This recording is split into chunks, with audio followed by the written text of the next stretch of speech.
안녕하세요. 커피와 독서를 사랑하는 서울 아산병원 이비인후과 교수 안중호입니다. 이번에 리뷰해드릴 책은 아웃라이어, 티핑 포인트, 블링크의 베스트셀러 저자 말콤 글래드웰이 전적인 다윗과 골리앗 이후 무려 6년 만에 내놓은 신작 타인의 해석입니다. 저자는 400페이지에 걸친 이 책에서 낯선 이들 앞에서 성급한 결론을 내리지 말라는 메시지를 전달하기 위해 다양한 예를 제시하고 이를 심리분석 연구 및 범죄학 연구들과 결부시켜서 우리에게 낯선 사람을 파악하기 위한 효과적인 대응책을 제시하고 있습니다. 말콤 글래드웰을 좋아하시는 분들이라면 당장 사서 읽으시던지 여름 휴가 때 휴가지로 가져가실 것을 권유드립니다. 확증 편향에 대해서 들어보셨는지요? 확증 편향, 즉 confirmation bias는 처음 가지게 된 생각이나 신념을 계속해서 확신하려는 경향을 의미합니다. 우리는 처음 누군가를 소개받을 때 그 사람의 첫인상, 느낌, 태도로 순간적으로 그 사람이 어떤지 나름대로 해석을 하게 됩니다. 쉽게 말해 한 번 마음에 들면 여러 번 실망시켜도 그럴 수 있겠지라고 이해하는 반면 한 번 마음에 안 들면 사사건건 그 사람이 하는 일들이 화가 나고 짜증나는 경우라고 할 수 있겠네요. 또한 초도 효과라고 해서 첫인상이 성공의 반을 차지한다는 심리학 효과도 중요합니다. 우리는 서류 검토에서 그다지 좋지 않은 평가를 받은 사람이 면접에서 받은 점수로 전체 결과를 뒤집는 경우도 종종 보게 됩니다. 물론 직접 고객 응대 서비스를 하는 직종이라면 험상궂은 외모보다는 상냥한 외모가 나을 수도 있겠지만 외모는 학벌보다도 더 업무 능력과 상관이 없다는 것은 누구나가 다 이성적으로는 이해하고 동의하시죠.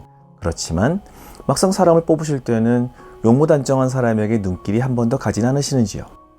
이 책에는 이른바 타인의 해석을 올바르게 내리지 못한 여러 가지 예들과 역사적 사건들이 나열되어 있습니다. 출석한 피의자의 말을 직접 듣고도 잘못 판결한 재판관, 히틀러의 손을 맞잡고 평화주의자라고 확신한 전 영국 총리 네빌 체인벌린, 평범한 운전자를 범죄자를 의심해 3일 만에 자살하게 만든 경찰관, 아무에게도 의심받지 않고 미국 국방 핵심부에서 근무한 애나 몬테스, 세계적인 폰지 사기를 친 버니 메이도프, 수십 년간 소아를 성추행한 제리 샌더스키와 이를 믿으려 하지 않고 은폐한 펜실베니아 총장, 300여 명에 이르는 미국 여자 체조 선수들을 버젓이 성추행한 레리 나사르, 살인 혐의가 없는데도 미심쩍은 태도로 오해를 사 수년간 소감되어야 했던 아만다 녹스의 이야기들과 이 밖에도 흥미로운 실제 사건들이 생생하게 진행됩니다.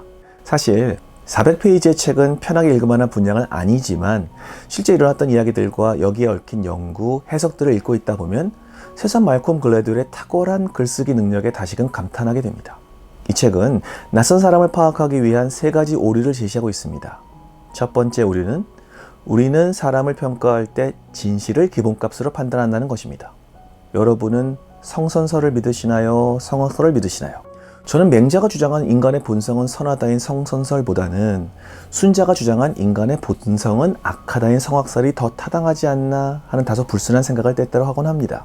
인간들의 이기심과 탐욕이 현대사회의 법규와 도덕질서로 억눌려서 외부로 분출되지 못하고 있는 것일 뿐 한결같이 진심으로 선한 이는 상대적으로 드물 것 같습니다. 그러나 아담 스미스는 도덕감정론에서 이기심은 분명 인간 행위에 영향을 미치긴 하지만 공감과 공정한 관찰자에 의해서 타인에 대한 배려가 생기게 되고 적정한 행위를 하게 된다고 역설하였습니다. 또한 제가 사놓고 아직 읽을 엄두를 못 내는 이른바 백의 책인 우리 본성의 선한 천사에서 스티븐 핑커는 그럼에도 불구하고 우리 본성의 희망적인 보고를 하고 있습니다. 저도 기본적으로 인간은 선한 존재라고 믿고 싶습니다. 저자인 말콤 글래드웰은 우리가 사람들을 평가할 때 기본값을 거짓으로 놓고 출발한다면 손실과 사기 행각은 줄일 수 있겠지만 항상 의심과 피해망상으로 인해서 결과적으로 사회적 낭비가 더 클 수밖에 없다고 합니다. 예를 들어 중식당에서 짜장면을 시켜 먹을 때 내가 낸 가격에 걸맞는 재료를 사용해서 음식이 만들어졌다고 믿고 맛있게 먹는 것이 짜장면을 먹는 내내 양이나 재료를 혹시 속인 것은 아닌가 라고 의심하면서 먹는 것보다 더 행복하지 않을까요? 저자가 말하는 두 번째 오류는 투명성, 트랜스페런시의 환상입니다. 우리들은 누군가를 알지 못하거나 그와 소통하지 못하거나 그를 제대로 이해할 만한 시간이 없을 때 행동과 태도를 통해 그 사람을 파악할 수 있다고 믿는다고 합니다. 여기 사람들의 얼굴 표정이 있습니다. 이 얼굴들 중 웃고 있는 사람, 놀란 사람, 특별한 표정이 없는 사람을 골라낼 수 있으신지요? 이 사진들은 인공지능이 만든 사람들의 얼굴입니다. 2013년 스페인의 인류학자인 세르히오 하리오와 카를로스 크리베이는 다양한 사람들의 얼굴 사진을 스페인의 초등학생들과 비교적 문명과 동떨어진 생활을 하고 있는 토르브리안드 제도 사람들에게 보여주고 어떤 표정을 하냐고 물어보았을 때 의외로 전혀 다른 답변을 듣게 되었습니다. 우리가 타인의 얼굴을 보면서 그 사람의 생각이나 심정이라고 생각한 것이 문화적인 차이에 따라 얼마든지 다르게 해석될 수 있다는 얘기입니다. 저도 진료 볼 때 진료실 문을 열고 들어오시는 환자들의 얼굴 표정, 걸음걸이, 첫 인사를 듣고 대충 어떤 분인지 감을 잡고 진료를 시작합니다만 이것은 전혀 바람직하지 않은 진료 행태라고 할 수도 있겠네요. 저자가 말하는 세 번째 오류는 타인을 이해하려면 우선 그 사람이 움직이는 배경이 되는 맥락의 중요성을 이해해야 하는데 그렇게 하지 못하는 것이라고 합니다. 여기서 맥락이라 함은 조건, 장소를 의미합니다. 저자는 먼저 퓰리처상 후보로까지 거론되었던 시인 실비아 플라스의 도시가스를 이용한 자살 사건을 이야기해 줍니다. 1962년 잉글랜드와 웨일스에서는 5,588명이 자살했는데 그중 44.2%인 2,469명이 도시가스의 일산화탄소 중독을 이용해서 자살을 하였습니다. 이후 북기에서 천연가스가 발생되어 1977년까지 영국 전체에 천연가스를 이용한 시설이 설치되었습니다. 그러면 자살률이 어떻게 되었을까요? 이른바 풍선 이론이라고 해서 일산화탄소가 거의 없는 천연가스 누출로는 자살할 수가 없으니 다른 방법으로 자살 시도를 했을 것 같지만 놀랍게도 그렇지 않다는 것입니다. 미국 샌프란시스코의 금문교도 다리에서 떨어져 자살하려는 사람들로 오명이 높았습니다. 많은 반대 의견들을 무시하고 결국 금문교에 추락방지 그물을 설치하자 그 지역 전체의 자살률 자체가 줄어들었습니다.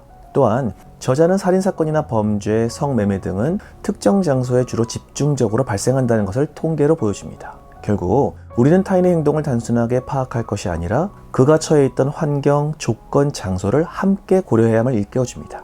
제가 그래도 의사이다 보니 책 중에 나온 에피소드 중에 블랙아웃 편이 가장 강하게 다가오네요. 블랙아웃은 심한 음주로 인해 멀쩡히 돌아다니고 행동했는데도 이를 전혀 기억하지 못하는 증상을 의미합니다. 속된 말로 필름이 끊겼다고 하죠.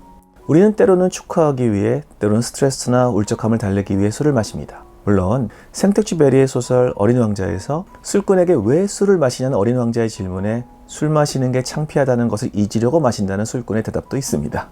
심리학자인 클로드 스틸과 로버트 조지프스는 알코올을 에이전트 오브 마이오피아, 즉 근시를 일으킨다고 합니다. 알코올의 주요 효과가 우리의 정서적, 정신적 시야를 좁힌다는 의미인데요. 우리는 항상 즉각적이고 당면한 고려사항과 장기적인 측면에서의 고려사항이 있습니다. 알코올은 우리로 하여금 장기적인 고려사항을 잊고 당장의 상황만을 바라보고 생각하게 하는 것이라고 합니다. 그래서 우울할 때는 조용히 술 마시는 것보다 떠들썩하고 신난 장소에 가서 술을 마시는 게 나을 것 같기도 합니다. 중요한 것은 알코올을 마시면 당장 씀씀이가 커진다는 점 명심해야 합니다.